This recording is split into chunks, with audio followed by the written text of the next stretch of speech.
Asley, Coach Asley, he and his wife Diana met me 13 years ago, and at the time I was working in hotels.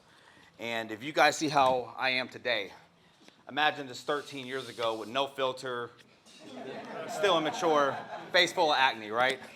And they were one of the very first people that believed in me. And I try not to cry because, gosh, thank you. All right, anyway, so Asley and Diana, they've built a successful business over the last, 15 years? 15, 16 years. They poured into me when I didn't believe in myself. And I want you to take away that. Everyone needs a coach in every opportunity, in every level of your life. So whether you're a starter entrepreneur or whether you're that person that is, hey, I've hit a pillar, a ceiling. I need to take myself to the next level. Get someone around you that will kick you in your ass when you need it, that are direct to you, but that love you from the side. Does that make sense? So let's give it up to Senior Vice President Asley Peralta. Come on. Thank you, guys. Appreciate it, man. I'm excited to be up here today with you guys. I've been in business 15 plus years, and what I've learned in those 15 plus years is only one Miguel is all you need, boy. Yeah. Anything over that, and I had hair when I met Miguel. I don't have hair now. And so I'm excited to share a couple things with you guys today as we go into 2024. I want to be more technical with it than hokey or whatever, and give you some stuff to help you build and grow your business, because we're all trying to continue to grow our business. And I had no experience whatsoever in none of the stuff that I do now. I came from here from Jacksonville. I was born broke. I was raised broke on food stamps, not the cute EBT card, but the coupon book, right? And I learned a lot of things along the way by necessity, right? When you're broke, you start learning stuff real fast. And a lot of stuff that I learned was just talking through a lot of people and really working through it. And so I just turned it off, all right? So that doesn't help. Okay, here we go. I don't know how to use this. Click OK. So I want to start off with a few things. What business are you truly in? Just a couple questions to ask yourself. What is your message and what is your mission statement, right? And as you look at businesses, they all have that, right? Whether it's Apple, whether it's Facebook, whether it's whatever, you got to have your mission statement. What's your message? Is it clear and concise? Because you have to lead with belief, excitement, clarity, and execution. If you don't believe in what you do, who else is going to believe in it, right? And if you don't have, the excitement, I think a lot of times I run across people and, they talk about what they're doing, they talk about what they want to do, but they're not really excited about it. You ever meet someone like that where you're like, wow, you want to sell me on something, but you're not really jacked up about it, right? You're looking for, I'd rather someone who doesn't know much but's excited, peeing all over the place, if that makes sense, than somebody who's like, yeah, well, what I do, I'm an expert in my field, but, it's kind of like, that's just a dull person. Man, be excited. Have clarity. And most important is execute. Because a lot of people, man, you get around these people that have these big, audacious goals, but they never start anything. And that's a big problem. You got to start executing. See, the biggest hurdle for most people isn't the actual thing. It's the actual starting of the thing. My cousin's a very successful chiropractor, and he wrote a book. He said, you know what the hardest part of writing the book was? I go, what? He goes, sitting down to write it. I thought, okay, that makes sense, right? You got to sit down and write it. He goes, I made every excuse on why not to do it. See, what value does your business bring, and do people know it? Do people know the value? Because if you don't have value, it doesn't really matter. So building a team, man, I've built a lot of teams. I got over 200 licensed agents. I got over 5 different brokerages. I built multiple 6-figure people. And what I learned about it all is building your team is the most important thing. Your team must share your vision. They got to have your vision, because just because someone can do a job doesn't mean they're the right person to do the job. Just because they could do a job don't mean they're the right person to do a job. And you got to be very keen on that, because you got to put the right people in the right position, because someone can tank your whole business. Just because they're good at what they do doesn't mean they share the vision you have, and that's very important, okay?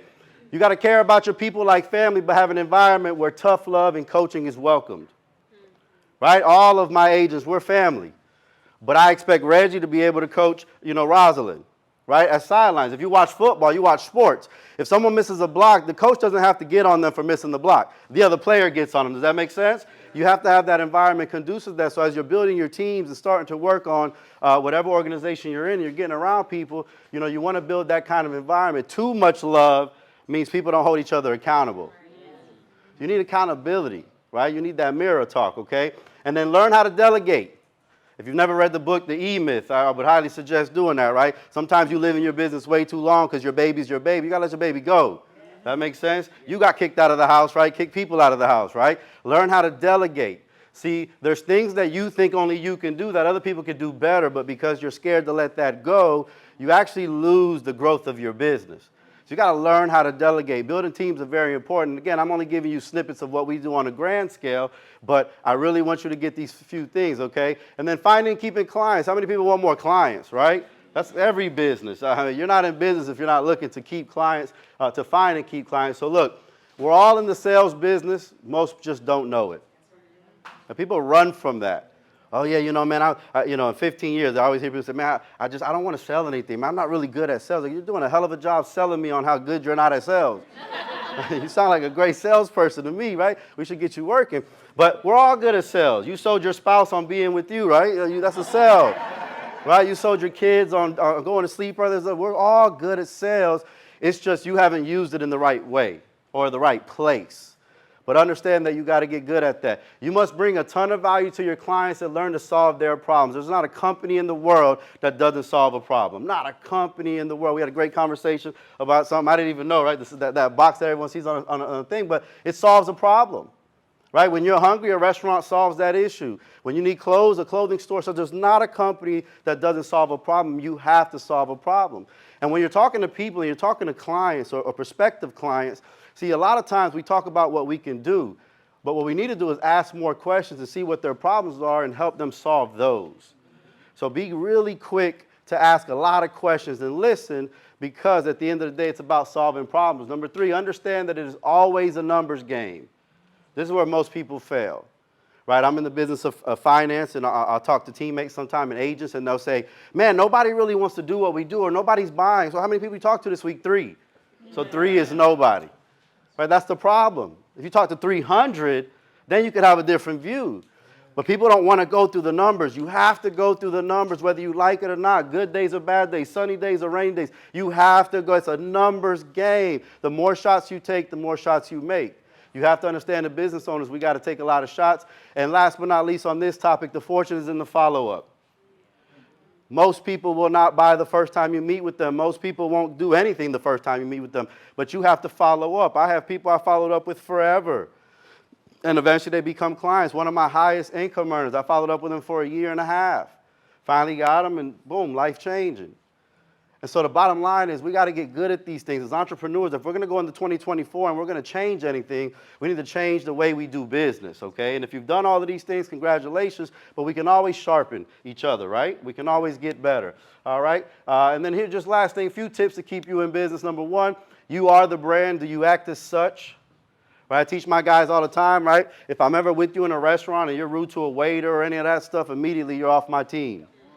Right? How you treat you got to treat everybody with respect. The janitor all the way up into the CEO, like they say, right? And so you're the brand. You got to carry yourself as such. I don't care if you're going to the grocery store just to grab some bread. Dress as if you're going to meet the next person to change your life. And so in every aspect of what you do, if you have a business, you are forever the brand of that business. The first face they see is you. But do you act as such? Okay. Number 2, what is your social media presence? Right, I'm not as great as my wife's phenomenal on social media. She's helping me with a lot of stuff there. I got stuck on IG and never left, okay? I left Facebook a long time ago, and I don't have a TikTok yet. But this year, that was our goal, is to get that stuff going. But I realized one of the things I was slow with is I looked at social media as a distraction. And I was looking at it the wrong way, because I don't know about you, but what I'm learning is if you don't have a social media presence, you're not going to get too far these days, right? And so, man, you got to have a great social media presence and clean that page up and make it look good, and and don't air all your stuff and your grievances. And it's funny. I watch couples, and I know when they're fighting just off social media, right? They put like poetic quotes like, yeah, be careful with your heart because it's fragile, and someone might bring it like, oh, here they go. Miguel's fighting again. So, your social media presence is important. And can someone always reach you? Right? You got to be accessible. You got to be accessible. Can someone always reach you? You were talking earlier about, picking up the phone every time someone calls me. There's times where you're not going to be available, but you got to be reachable. People got to know that they can count on you. Okay? And the last one on this is be the most energetic person in the room. Any room you walk in, be the most energetic person. It costs you nothing to smile and be excited, okay? I think most people lose the fight right then and there. You walk in a room and it's like, oh, I don't know nobody. And I'm an introvert at heart. That's weird. That's weird. When I talk to people, they're like, well, you seem very extroverted. No, if I go in a party, I'm going to the corner where I know people. I'm not really, I learned over time that, hey, how you doing, how you doing, how you doing, how you doing? But that's not, by nature, that's not who I am. So what I learned was, I'm just going to step in the room and try to be the most energetic version of me, okay? Again, I think that's huge because it's the impression you give people, And oftentimes before you open your mouth, you've said all you had to say. And so if someone can feel that from you, because energy's felt, you don't have to talk, right? Your actions speak so loud you don't hear the words, right? If your energy is exciting and people can catch it, man, everything else will fall perfectly in line, okay? And then if there's anything I can do to help you in any way, here's my contact info. Again, I meet with business owners all the time, especially small business owners, to help them grow their business, especially team building and stuff like that. That's not an expertise for most people. Most people are excited to have themselves. Does that make sense? And it's like, okay, no, we got to get someone else now and someone else on your team. Let's start really building stuff for you. And so if there's anything I can help you with, there goes my phone number, there's my email, and then that's my Instagram page. My goal for each and every one of you in this room as you head into 2024 is, an abundance of success and wealth and health and joy and anything that your heart desires. But more importantly, man, as we head into this new year, for it to be explosive for you. Right, for you to get exactly what it is that you're seeking to get this year. And I want to thank Miguel for putting this together because, like he stated earlier, when I met him and he was young and wild and, oh my gosh. When you had hair. Yeah, when I had hair, right? You would have never forecasted what I see now. And that's that old adage, don't judge a book by its cover, right? You pour into people, you believe in people, and then before you know it, they shock you and do things like this. And so what an incredible guy. I mean, putting this together, having this all together, and if we could just stay together, I think we could up this community in a big time way. Thanks for having me up here. God bless you guys. Awesome. So I always like to say the butt can only endure for what the mind can only absorb what the butt can endure, right? Does anyone ever feel that way? Like I said, we're going to go fast this morning. We're going to be out of here before you know it. You're going to be home with your kids and saying, dang, man, I want to go back over there. I got to get rid of these kids. Is that just me? Is that just me? Okay. I love my kids, but okay, come on. But I do just want to take a brief second.